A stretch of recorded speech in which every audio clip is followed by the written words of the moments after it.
안녕하세요. 이번 시간에는 인하대 영문학과 한승훈 교수님을 모시고 팀 문화에 대해서 이야기를 해보도록 하겠습니다. 반갑습니다. 예, 반갑습니다. 간단하게 자기소개 부탁드리겠습니다. 예, 반갑습니다. 인하대학교에서 학생들 가르치고 있는 한승훈 교수라고 합니다. 여러분들 만나 뵙게 돼서 진심으로 반갑습니다. 우선은 제일 이제 궁금한 게 최근에 나온 뉴스가 있었어요. 네네네. 한국에도 팀 문화를 도입하겠다. 이것 때문에 이제 이슈가 됐습니다. 반대하는 쪽도 있고 의외로 또 찬성하는 이야기들도 있더라고요. 예. 그러면서 이제 팁하면은 가장 떠오르는 데가 또 미국이잖아요. 네네. 서구권. 네. 왜 팀 문화가 생겼는지 이게 우리나라에 도입됐을 때 어떤 상황이 될지 좀 궁금해서 여쭤보도록 하겠습니다. 일단 팀 문화에 대한 그 기원에 대한 견해는 좀 분분하죠. 근데 이제 대표적으로 이제 많은 사람들이 어떠한 공감을 받는 그런 이야기들은 17세기 영국 귀족주의의 어떤 과시욕에서부터 시작된 것이다. 라는 이러한 어떤 설이 있고요. 또한 20세기 초에 미국 사회에서 실제로 이 팁 문화를 불법화해서 인식했던 그런 시기가 있었어요.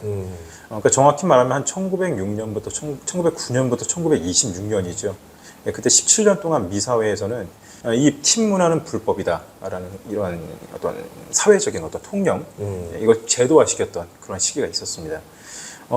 그렇게 불법화되어 있는 것이 팀 문화이다 보니 결국 호텔이나 요식업이나 음식업들을 이제 운영하는 그런 경영주들의 입장에서는 서비스업에 종사하는 종사자들의 어떤 임금을 이제 지불하는 그런 어떤 경제적 부담이 상당히 증가한 것이죠. 그렇죠.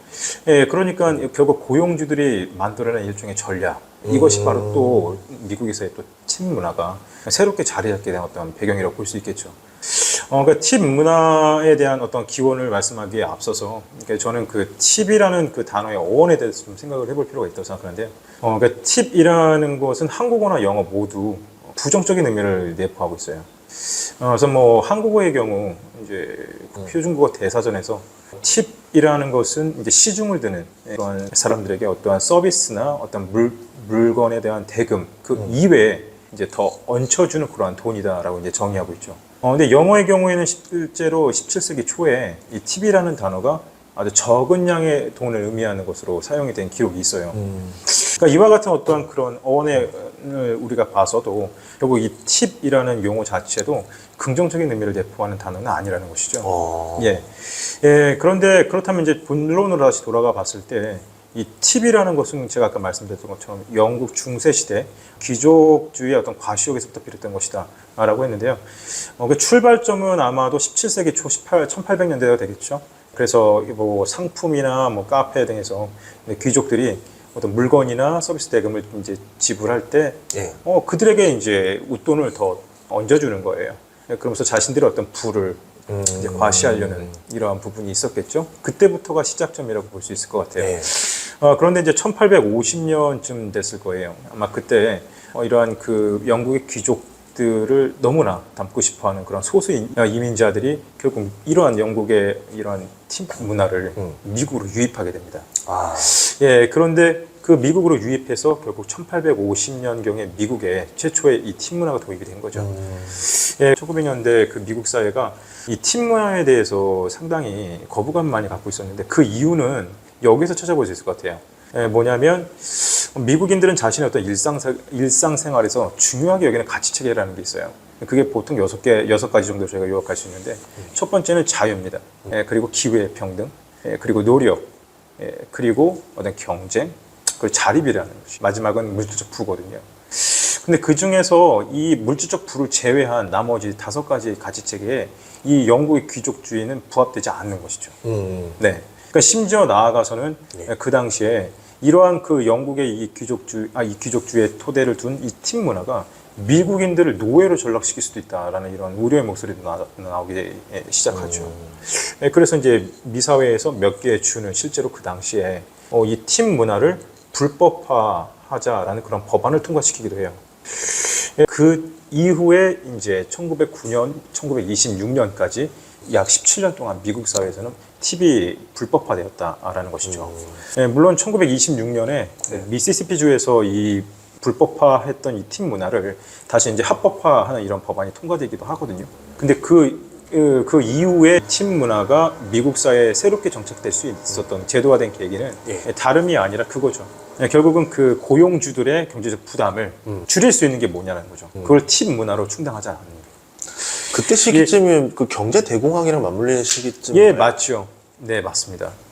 예, 그래서 이제 또 다른 측면이긴 한데, 이제 마이클 린이라는 어떤 그 사회학자가 있습니다. 근데 그 마이클 린이라는 사회학자가 미국인들이 팁 행위를 하는 그 동기는 무엇일까 이제 조사를 했던 것이에요. 근데 그 조사 결과를 좀 살펴봤더니 첫 번째는 과시욕이라는 거예요. 미국인들도. 그리고 이제 두 번째는 남에 대한 배려심. 근데 그 배려심이 뭐냐면 그 서비스 종사자들의 어떤 수입을 보충해주고 그들을 행복하게 해준다는 거예요. 팁을 주는 행동이. 그리고 이제 세 번째는 의무감이에요. 의무감에서 비롯됐다고 보고요. 그 다음에 네 번째는 향상된 서비스를 향후에 내가 받을 수 있다라는 이러한 기대심. 예, 그리고 이제 마지막은 종사자로부터 자신의 어떤 그 팁을 주는 행위가 인정을 받을 수 있다라는 그런 어떤 인정받고 싶은 욕구. 이거라고 좀 정리를 했어요. 예전에는 뭐 팁하면 그래도 뭐 이렇게 부담되지 않았거든요. 저도 외국 나갈 때. 근데 좀 요즘 좀 달라진 느낌이 들었었어요. 제가 이번에 5월 달에 미국 갔던 이야기를 말씀드리면 팁이라는 걸 넘어간 것 같다. 그러니까 인플레이션이 벌어지니까 저희가 3명이서 소갈비를 5인분을 먹었습니다. 3명이서 3인분 먹자니까 좀 배가 고프더라고요. 그랬더니 70만 원이 나왔어요. 많이 드셨네요. 그래서 한국 생각하고 먹었다가 안 되겠더라고요. 그래서 70만 원 나왔더니 딱 내밀더라고요. 15%, 20%, 25% 선택을 해라. 그러면 여기서 제일 낮은 15% 선택하는 것도 사람 입장에서 좀 그렇잖아요. 그렇죠. 그럼 보통 이제 가운데 걸 많이 선택하면 20%를 내야 되는데, 그럼 70만 원 곱하기 20%니까 14만 원에 대한 비용을 팁으로 지불하게 되는 거예요. 그렇죠. 그럼 이게 맞나 이제 싶은 거죠. 이분은 이제 이 테이블도 관리하고 저 테이블도 관리하는데 점심에 그러면 한 3테이블 관리하면 50만 원의 돈을 벌어가는 거잖아요. 그렇죠. 너무 비싸다라는 생각이 들었거든요. 어떤가요? 제가 생각해 봤을 때 이 팁플레이션이라는 말씀을 아까 했던 것 같아요. 팁플레이션은 일종의 신조어죠. 그러니까 팁 플러스 인플레이션이 합성된 신조어라고 볼 수 있는데 그와 유사하게 팁 퍼티그라는 또 새로운 용어도 있어요. 팁과 퍼티그, 팁피로라고 할 수 있겠죠. 그러한 어떤 신조어도 이제 등장을 했는데 이러한 그 팁플레이션이 이제 발생을 해서 결국은 그것에 대한 수혜는 누가 보는가라는 것이겠죠. 그거는 저는 소비자가 아니라 바로 고용주라고 봅니다. 그러니까 고용주한테 이 팁플레이션의 현상은 대초케이죠. 반면에 소비자 입장에서는 불편 그 자체입니다. 실제로 그 작년 9월에 미국의 스타벅스 드라이브스루 이런 매장에서 이 팁 시스템을 도입을 해요. 그런데 이 드라이브 팁 시스템을 도입을 하는데 이게 중요한 거는 노조가 없는 그런 매장을 중심으로 이 신용카드 팁 시스템을 도입한 거예요. 그랬더니 실제로 매출 결과를 확인해 봤더니 신용카드로 이제 물건을 구매한 경우의 절반 이상이 해서 이제 팁을 추가로 이제 했다는 거예요. 결제를 했다는 것이죠. 그 부분에서 또 우리가 또 생각할 수 있는 부분이 결국은 그런 반강제적이라고 저는 생각이 드는데 그런 부분에 대해서는 또 팁을 이런 부과한다는 것 이것이 이제 미국 사회의 어떤 사람들에게서도 상당히 좀 피로도가 증가하는 그런 부분이 아닐까라고 생각이 돼요. 왜냐하면 결국은 궁극적으로 그 고용주의 부족한 부분을 소비자의 주머니에 소비자가 메꿔주는 그런 구조다 보니까요. 그럼 저는 궁금한 게 원래 팁이라는 게 몇 % 정도 범위였었나요? 저도 미국에서 있을 때 한 5%에서 10% 정도였거든요. 근데 이게 지금 보니까 키오스크에서 이 팁 시스템을 이제 채택하고 나서 이후부터는 이 팁의 비율이 적게는 15%에서 많게는 35%까지 있는 것 같아요. 그러니까 아까 말씀하셨던 20% 그 정도는 뭐 준수하다고 볼 수 있겠죠. 근데 이제 또 궁금한 게 이 키오스크가 팁을 부과하는 것 자체가 그동안 우리가 알고 있던 영미권 문화에서의 그거와 맞진 않는 거잖아요. 그러니까 키오스크 이 팁에 대해서 미국인들의 어떤 그 인식을 최근에 조사한 그 결과를 좀 살펴봤는데 그 3명 중에 1명꼴로 압박감을 느꼈다는 거예요. 사용하면서. 그럼 내가 왜 팁을 제공해야 하냐는 이런 생각들을 많이 갖게 된다는 것이죠. 그러다 보니까 결국 궁극적으로 팁에 대한 어떤 반감? 근데 이런 것들이 굉장히 미국 사회에서는 좀 많이 지금 번지고 있는 그런 상황이라고 볼 수 있겠습니다. 근데 이러한 그 문제를 저는 그렇게 생각해요. 미국 사회에서 그러니까 중년층하고 노년층은 아마 이게 비교적 그 팁에 대해서 좀 관대하죠. 관대한데 다만 최근에 이제 밀레니얼 세대들은 그러한 경향에서 조금 벗어나서 예.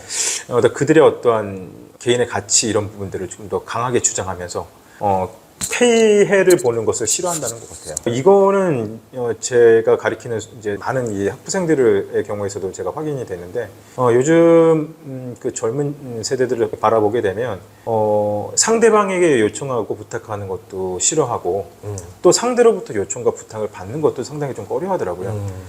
그러니까 아까 말씀드렸던 것처럼 피해 자체에 대해서 굉장히 민감한 그런 세대인 것 같아요. 그래서 이제 그러한 사람들이라면 결국 팁이라는 것도 자신의 권리를 침해한다라고 보일 수 있거든요.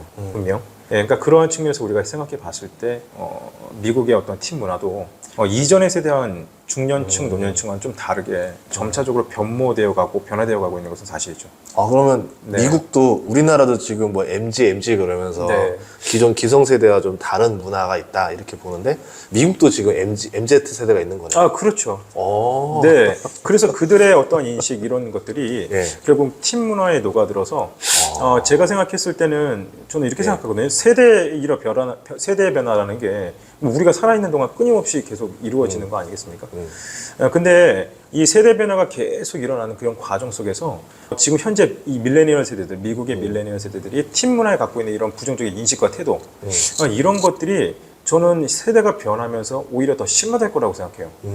예, 이거는 더 뭐 완화되거나 이런 것 같지는 않고요. 따라서 팀 문화 자체가 미국 사회에서 사라질 수는 없겠죠. 네. 예, 그러다 보니까 이건 제 개인적인 생각인데 음식값이나 서비스값 자체에 어떠한 봉사료나 팁 같은 것들을 포함시키는 거죠. 포함시켜서 청구하는 방식이나 아니면 분야 또는 업종별로 팁을 이 정도를 제공하자라는 어떤 정액화 이러한 그 방식으로 팁의 어떠한 이런 제도가 그다음 체제가 점차적으로 미사에서 좀 변화되지 않을까라고 저는 생각을 합니다. 근데 오히려 또 있으니까 편한 게 이게 있기 때문에 내가 팁을 안 줘도 된다라는 또 이제 인식이 있고 이제 또 그런 경우도 있잖아요. 이거 여긴 줘야 돼 말아야 돼 말이지. 또 이런 헷갈리는 것들이 또 있잖아요. 예. 그러다가 그 생각이 들었던 거예요. 미국에 갔을 때인데 팁을 안 주면 어떻게 되나?